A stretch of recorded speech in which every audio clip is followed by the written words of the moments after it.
comportement de prédateur, bien sûr. Vous avez dit tout à l'heure, je voudrais réveiller les Français parce que demain, ils viendront fracasser les portes de vos immeubles, ils rentreront dans les immeubles. C'est qui ils? Ce qui apparaît pour beaucoup de Français comme une non-réponse de la part de l'État. Parce que moi, je suis comme beaucoup de gens, j'ai été horrifié par les scènes du week-end. Nous avons vu en plein Paris des scènes de quasi-guerre civile. Des commerces ont été pillés, vandalisés, des policiers ont été pris à partie, des journalistes, des abribus ont été cassés. Et on a vu un climat et un déferlement de violence auquel nous sommes malheureusement en train de s'habituer et qui ne fait qu'empirer mois après mois, année après année. Et si j'ai accepté votre invitation ce matin, c'est pour lancer un message d'alerte aux Français et leur dire réveillez-vous.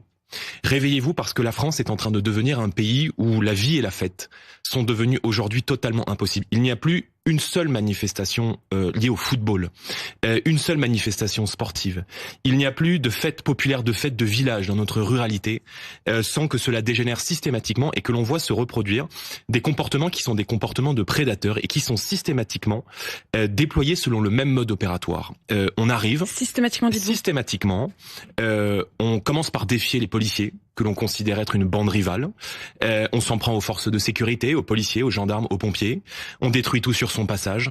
On casse les commerces, on casse les abris de bus, on brûle des voitures et ensuite on pille. Et je dis aux Français, réveillez-vous parce que dans quelques temps, ils casseront la porte des immeubles et ils rentreront dans vos appartements. Si l'État ne reprend pas la main sur sa politique de sécurité, sur sa politique pénale et par-dessus tout sur sa politique migratoire. Parce qu'il y a évidemment un lien, madame, entre notre incapacité depuis 30 ans à maîtriser l'immigration, à assimiler des populations qui sont arrivées dans notre pays et dont beaucoup aujourd'hui sont physiquement en France, mais dont l'âme et dont le cœur est ailleurs et ne ratent jamais une occasion pour exprimer leur mépris à l'égard des institutions, leur haine de la France et pour s'en prendre à des symboles. C'est vrai avec les commerces, c'est vrai avec les voitures de familles modestes qui n'ont que leurs yeux pour pleurer au petit matin. Vous dites ce matin, Jordan Bardella, que ce qu'il s'est passé dans la nuit de samedi à dimanche, c'est un lien avec l'immigration. Je suis pas certain qu'il y ait beaucoup de Français qui vous répondent non. Vous voyez, et il y a même des Français issus de l'immigration qui, lorsqu'ils sont arrivés en France, il y a très longtemps, ont fait un effort exigeant pour devenir français, pour respecter les institutions, pour apprendre la langue, pour épouser le roman national. Et il y a aujourd'hui des jeunes qui sont issus de cette immigration, qui ne semblent pas soumis à cet effort et qui ne ratent jamais encore une fois une occasion pour exprimer leur rejet des institutions et pour exprimer leur rejet dans notre pays. Et c'est vrai que c'est bien souvent lié au football, c'est bien souvent lié à certains clubs de foot. Il y a quelques jours, je ne crois pas qu'il y ait eu des incidents de ce type lors de la victoire du RC Lens, lors de la Coupe de France. Lorsqu'il y a des manifestations liées au rugby ou à Roland-Garros, on ne voit pas ce type de scène se produire. Donc le monde ce matin nous regarde effarés. Nous avons perdu notre grandeur, nous avons perdu notre rayonnement et nous sommes désormais en train de perdre la main sur notre propre territoire dans un pays qui se tribalise et dans lequel il n'y a plus aujourd'hui un seul territoire, madame, plus une seule commune, plus une seule ville, une seule banlieue, un seul village français où on est à l'abri de la violence et de l'insécurité. Donc cette question, elle sera évidemment au cœur de la campagne présidentielle et nous serons toujours, nous, au Rassemblement national avec Marine Le Pen, du côté de la protection des Français, de la tolérance zéro et de la sanction avec les délinquants et les criminels qui pourrissent la vie des honnêtes gens. Il y a énormément de choses dans tout ce que vous venez de dire, c'est une sorte de long plaidoyer. On va s'arrêter sur votre tolérance zéro, sur les conséquences. Je vous reposerai quand même la question parce qu'à un moment ou à un autre, si vous venez au pouvoir, il faut pouvoir assumer ce que vous dites. Et donc, quand je vous dis 2 semaines après, il y a potentiellement le même scénario, comment on change. Mais vous dites, il y a un rapport avec l'immigration. Est-ce que vous dites comme Éric Zemmour, vous avez peut-être entendu ses propos ce week-end, il dit « Les violences d'hier n'ont rien à voir avec le foot, elles sont les premiers symptômes d'une guérilla de civilisation ». Nous avons vu à l'évidence des scènes de guerre civile. Je vois pas bien le rapport entre le football, la victoire d'un club de foot du Paris Saint-Germain dont il faut se réjouir et se féliciter, et les drapeaux palestiniens que j'ai pu voir par exemple. Je ne vois pas bien le lien entre la victoire d'un club de football et la nécessité de mobiliser près de 22 000 policiers, notamment dans l'agglomération parisienne, parce qu'on sait que ces territoires sont fracturés, ils sont fracturés par le communautarisme, ils sont fracturés par la présence autour de Paris de nombreux quartiers sensibles. Souvenez-vous de cette finale en 2022 entre Liverpool et le Real Madrid au Stade de France, où on a vu des razzias de jeunes qui sont descendus des cités pour piller les supporters, pour piller les supporters britanniques notamment, pour casser, pour vandaliser et pour piller. Donc pour vous, ce sont les mêmes. Vous avez dit comportements de prédateurs, bien sûr. Vous avez dit tout à l'heure, je voudrais réveiller les Français parce que demain, ils viendront fracasser les portes de vos immeubles, ils rentreront dans les immeubles. C'est qui ils ? Ce sont ces jeunes qui se comportent comme des prédateurs. Ce sont ces jeunes qui bien souvent sont en situation d'échec scolaire, qui expriment régulièrement leur contestation de l'autorité, leur contestation de notre identité, de notre langue, de nos valeurs, de nos policiers. Je vois pas encore une fois bien le rapport entre la victoire d'un club de football et le fait de cibler des forces de police au tir de mortier. Lorsque l'Olympique de Marseille dans les années 90 a remporté la Ligue des Champions, je ne crois pas qu'il y ait eu nécessité de déployer des forces de police pour arrêter des cassages d'abribus ou pour abriter des incendies de voitures. Vous vous mettez à la place, madame, et je sais que vous le faites et que vous donnez régulièrement la parole aux honnêtes gens, mais des Français qui se réveillent le matin, qui travaillent très dur et qui voient leur voiture incendiée.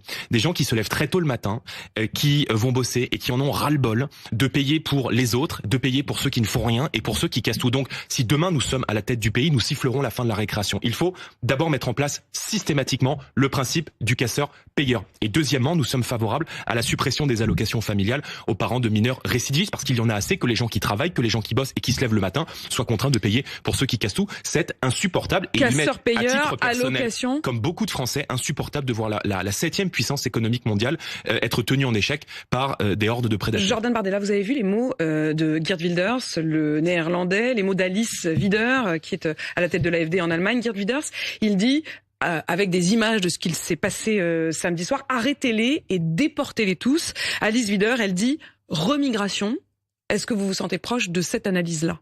Non, moi je me sens proche de l'analyse qui consiste d'abord à faire preuve de la tolérance zéro à l'égard de ce type de comportement. Oui, mais vous avez parlé de migration. Je l'ai dit. Oui, je pense qu'il y a un lien évidemment avec l'immigration. Alors maintenant, je vous pose la première mesure, madame. Est-ce que vous pensez comme eux ? Je ne pas sur les mots.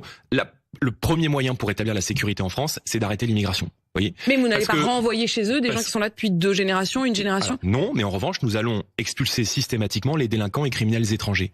Deuxièmement, si on n'arrête pas les flux, on ne peut pas relancer la politique d'assimilation. Ils sont nés en France, hein. La plupart sont nés en France. Oui, mais le savent-ils ? Ils ont été élevés en France. Oui, mais le problème, c'est qu'on a fait venir dans notre pays, et c'est le problème de l'effondrement de l'école, de l'effondrement de notre système culturel, de notre politique d'assimilation. Est-ce que vous condamnez les propos d'Alice Wider qui dit remigration ? Alice Weidel est une députée allemande, donc je ne vais pas me mettre à condamner. Oui, enfin l'AfD, parce qu'elle est la présidente d'un parti politique allemand qui s'appelle l'AfD, ne siège pas dans le groupe du Rassemblement national au Parlement européen. Mais vous avez déjeuné avec elle ?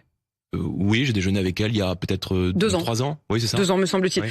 Geert Wilders, vous vous êtes retrouvé avec lui à un rassemblement des patriotes à Milan. Donc, vous pensez que, vous pensez qu'avec ce qu'on vient de vivre ce week-end, le sujet, c'est d'aller observer les déclarations de responsables politiques allemands. Jusqu'où vous allez dans la logique, puisque vous dites, c'est un problème, je l'entends parfaitement, hein, vous dites, vous l'avez exprimé, c'est un problème qui est lié à l'immigration. Absolument. Maintenant, je vous pose la question, c'est un problème lié à l'immigration, mais les jeunes, la plupart de ceux qui ont été arrêtés, ils sont de nationalité française. Absolument. Ils sont nés en France. Absolument. Mais il y a un lien évident avec l'immigration. Et c'est la raison pour laquelle je vous explique depuis quelques minutes que nous avons un problème avec notre politique d'assimilation. Donc c'est très simple. Ceux qui sont étrangers, qui commettent des crimes ou des délits seront expulsés. Ceux qui sont français devront se confronter à un système pénal qui aura été remis en ordre et qui fera preuve de la fermeté la plus totale. Donc nous allons rétablir, madame, des peines planchées. Lorsque vous vous en prenez par exemple à un policier, que vous attentez à l'intégrité physique de la personne qui doit retrouver un caractère sacré dans le droit français, il ne sera plus possible d'aménager les peines. Il y a des peines maximales dans le droit français, il doit donc exister des peines minimales et nous les mettrons en œuvre à compter du printemps 2027 si nous arrivons à la tête du pays. Deuxièmement, nous devons développer des lieux d'incarcération pour les mineurs. Une grande partie de cette délinquance est liée à notre impuissance totale à l'égard de la délinquance des mineurs depuis trop longtemps. Donc si demain nous sommes en capacité de diriger le pays, nous développerons des lieux d'incarcération pour les mineurs. Il y a aujourd'hui une 50aine de centres éducatifs fermés qui sont en nombre dérisoire et sur le modèle des pays d'Europe du Nord, nous développerons des peines courtes, applicables immédiatement, dont la récidive entraînera une multiplication. Parmi les personnes interpellées, il y en a une partie qui sont mineures, mais pas tant que ça. Et ces mineurs de l'an dernier, par exemple, ont pris pour la plupart, en effet, plutôt des avertissements que c'est une peine, mais qui sont pas forcément des peines d'emprisonnement à proprement parler. Je pense que les peines de privation de liberté doivent être systématiques parce que Quand on s'en prend à un policier, qu'on tire au mortier sur un fonctionnaire de la République française, quand on détruit un abribus, quand on pille des magasins comme ça a été le cas samedi soir sur les Champs-Élysées, quand on chahute en meute des supporters anglais et que ces images font le tour du monde, comprenez bien que quand vous avez en face de vous un État qui non seulement ne fait plus peur, est incapable de soutenir ceux qui protègent la population française, mais qui en plus vous applique un avertissement, alors le caractère dissuasif n'existe pas. Donc, il faut revenir à un caractère dissuasif de la peine. 890 interpellations. Laurent Nunez dit la situation était globalement sous contrôle. Heureusement alors, qu'est-ce que ça aurait été si la situation n'avait pas été sous contrôle? Voyez bien que, madame, quand on a des représentants de la République française et des députés qui sont proches de monsieur Macron ou de monsieur Attal, et je pense à Carl Olive, qui monte sur une voiture, sur un capot de voiture avec des jeunes. Il a reconnu a posteriori que c'était assez puéril et que c'était la voiture, dit-il, d'un de ses amis. Le symbole et l'appel d'air qui est lancé. Quand vous avez des députés de la France Insoumise, j'ai entendu madame Clémence Guettet, députée de la France Insoumise proche de monsieur Mélenchon, qui, dans un tweet, appelle les forces de police à quelques heures des incidents que nous avons vécus. Elle accuse la police d'avoir, je cite, chargé des gens qui ne commettaient aucun débordement. Voilà. Mais comment vous pouvez vous étonner derrière que des jeunes qui voient ces symboles de la République française se fourvoyer dans la violence, dans l'incitation à l'insurrection et au désordre? Comment peuvent-ils ensuite prendre ces gens-là comme modèle et comprendre qu'ils doivent se tenir à carreau? Donc, nous allons profondément changer la doctrine, non seulement de la sécurité en France, mais changer précisément la doctrine pénale. Et on a bien vu l'aperçu samedi soir dans les rues de Paris de la nouvelle France de Jean-Luc Mélenchon. La France du tous contre tous, de l'insurrection et peut-être demain de la guerre civile. Pour vous, c'est une France qui vote à LFI, celle qui était dans la rue? À mon avis, elle ne vote pas pour le Rassemblement national, ça je peux vous l'assurer, oui. En revanche, ceux qui ont vu leur véhicule brûlés et leur commerce cassé, très certainement ont beaucoup plus de sympathie pour moi et pour Marine Le Pen qu'ils n'en ont pour Jean-Luc Mélenchon. Vous avez dit, Jordan Bardella, on en a ras-le-bol. Le mot, il a été aussi prononcé par le président de la République, Emmanuel Macron, qui dit « ras-le-bol, c'est fini, je ne veux pas qu'on s'habitue à ça, on n'en veut plus ». C'est dommage qu'il ne puisse pas se présenter à l'élection présidentielle pour nous éclairer de ses analyses sécuritaires et de la fermeté qui est aujourd'hui attendue par les Français. Ça fait 10 ans qu'il est au pouvoir. Ça fait 10 ans que l'insécurité explose. Ça fait 10 ans que la politique d'immigration dans notre pays est hors de contrôle. Je me rappelle d'un président de la République qui, à vos confrères de Brut, il y a quelques années, parlait de violence policière en épousant les thèses de l'extrême gauche et de Jean-Luc Mélenchon.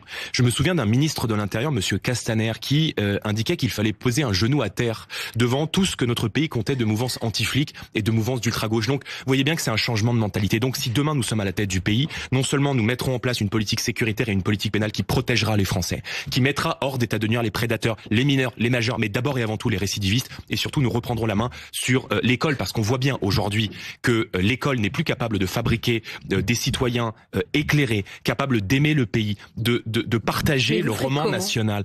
Je pense qu'il faut totalement changer. Je veux dire, les profs sont là, ils seront encore là. Encore faut-il qu'ils soient soutenus. Vous voyez, par exemple, dans le choc d'autorité que nous proposons à l'école, nous souhaitons bannir l'usage des téléphones portables, au collège mais aussi au lycée. Nous souhaitons rendre le vouvoiement obligatoire. Nous souhaitons, par exemple, qu'il puisse y avoir une tenue uniforme à l'école. Une tenue unique, ça ne veut pas dire un uniforme forcément dégradant. Ça n'a pas totalement fait ses preuves. Vous l'avez vu, il y a eu des études qui ont été faites, il y a eu des tests qui ont été faits. Perpignan, qui est dirigé par Louis Alliot, s'est porté volontaire pour précisément expérimenter cette tenue. Je pense que d'avoir une tenue unique, qui bannisse les différences sociales entre les élèves, qui permettent de recréer du commun. On manque de structure, pour vous, tout on manque de politique qui recrée du commun. Et ce n'est pas une mesure qui va permettre de soigner la situation. Mais je dis aux Français, réveillons-nous avant qu'il ne soit trop tard. Et dans quelques mois, lors de l'élection présidentielle, il n'y a que deux possibilités qui vont s'offrir à vous. Soit continuer comme avant, continuer avec les mêmes, continuer avec des gens qui ferment les yeux sur ce qui est en train de se passer aujourd'hui dans notre pays et dans tous nos territoires, ou alors voter pour des gens qui ont l'intuition et qui au fond d'eux-mêmes le sentiment que le pronostic vital de la France est engagé. Maintenant, je vous pose la question de l'efficacité de vos mesures. Encore une fois, imaginons, vous êtes élu, il y a la Ligue des Champions. Est-ce que vous en venez presque à espérer que le PSG ne gagne pas une troisième fois? De toute manière, qu'il gagne ou qu'il perde, une grande partie des supporters casse quand même. Et je pense que tout le monde a une responsabilité, que le Paris Saint-Germain a une responsabilité, que la direction du Paris Saint-Germain et du club de foot a aussi une responsabilité et doit nécessairement, madame, à chaque fois qu'il y a des manifestations de ce type, appeler l'ensemble des supporters au calme, à la retenue et à la responsabilité. Même si... Les joueurs ont dit, il faut être sage, soyez sage en fêtant la victoire. Vous avez entendu Nasser qui lui aussi a dit qu'il condamnait, et les joueurs ont applaudi Emmanuel Macron lorsqu'il a dit qu'il condamnait les vieux. Alors ça vous suffit pas? Ils ont eu raison de le faire. Mais il faut distinguer ce qui relève de des festivités, ce qui relève de la fête et ce qui relève de cette victoire dont beaucoup de Français se réjouissent. Je vous repose la question de l'efficacité. On est en train de s'habituer à l'irrémédiable. Et donc, il va falloir muscler les dispositifs de maintien de l'ordre dans ce type d'événement. Moi, je suis favorable, par exemple, à ce qu'on développe la reconnaissance faciale pour favoriser l'identification des perturbateurs et des prédateurs. Bruno Retailleau y est favorable aussi. Je pense qu'une majorité de Français est favorable à toutes les mesures qui permettront de renforcer la sécurité.